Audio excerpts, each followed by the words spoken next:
Good afternoon. I will be demonstrating the existential therapy using the following two techniques: freedom and responsibility, and the search for meaning. Consider this being our second session with Tessa.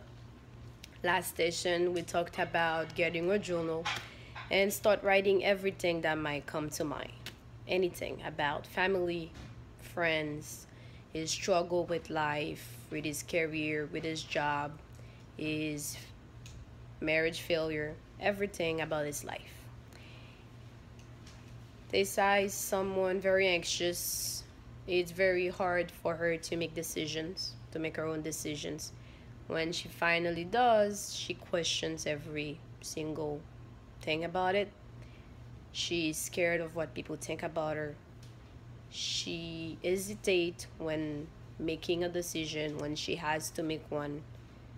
So, in this session, I hope to be able to help her come to a better understanding with herself, meaning to help her know how important to help her know how important it is to be able to make your own decisions in life and to be able to stand by them and live with them even if the results are negative results. So Tessa is here today for our second session. Good afternoon, Tessa. Welcome. How are you today? How was your day? Today was not such a good day. I got into a car accident on my way to school. Nothing major happened. It was my fault. Why do you think it was your fault?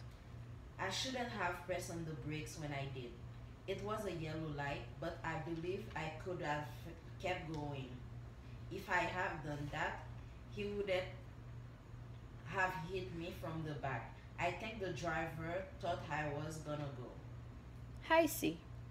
Why do you think so? You don't think it might have just been that the driver was too close or that he was speeding and did not have time to brake on time? Now that you are saying it, I'm thinking about it. You may be right. It might have been my fault and not his fault and not mine. Yes, he might have. Or he might just have been in a simple accident and no one was really at fault. Okay, I understand. I really thought I was responsible, that I was the cause of the accident. I never thought for a second that the other driver might have been the cause. Okay. Yes, it will help with shaping things in your life. Taking responsibilities when you have to, not blaming yourself when you don't have to about everything that happens to you that is bad. Some things you do not have control over them, but some others you can take control.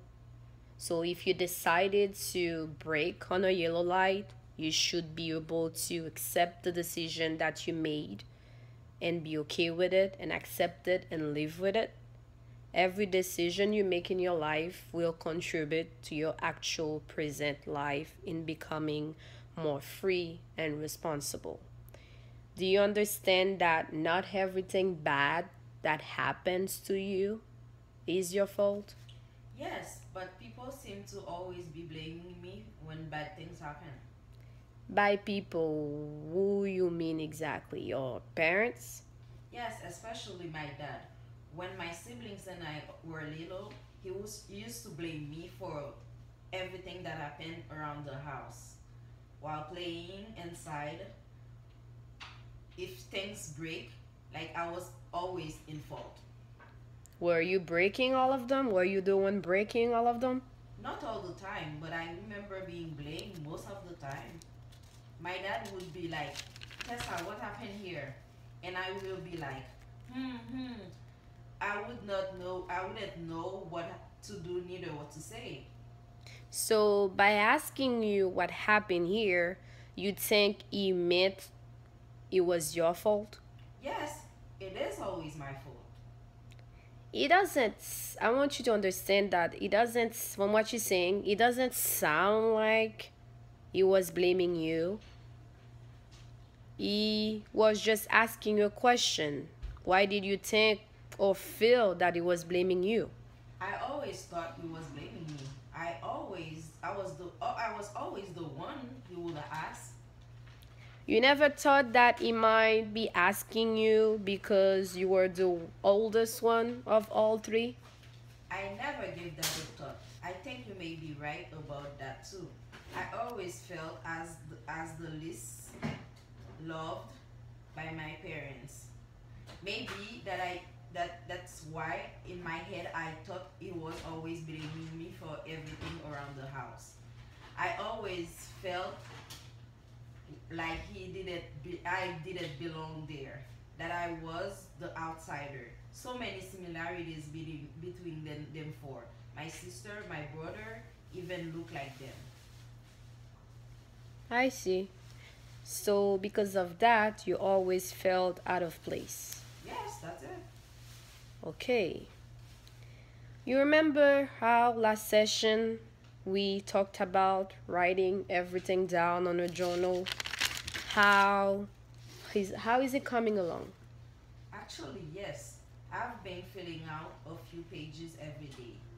Wrote about my dad, my brother, and about majoring in social work. I think I like it. There is no one to judge me. It's just me and the book. And it felt okay. That's good. I'm happy to hear that. I want you to keep doing that. I want you to keep writing every day, twice a day, 3 times a day, as many times as you want. Anything that comes to mind, don't overthink it, just let it flow.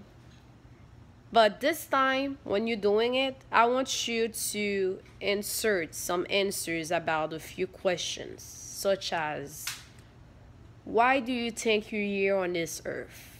Like, what gives your life purpose? Like, what makes your life meaningful?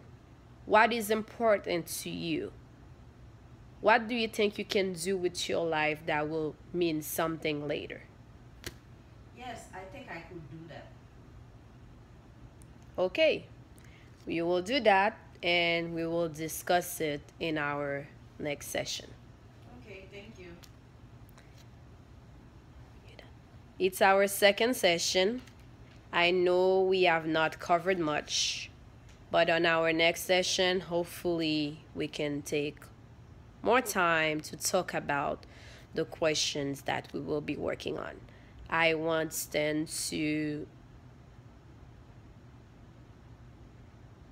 I want Tessa to understand that any decision that she makes in life, anything that she decides to do, any career that she decides to follow, any jobs that she decides to take on, anything at all, that these are her decisions that she needs to be able to live by them after she makes them.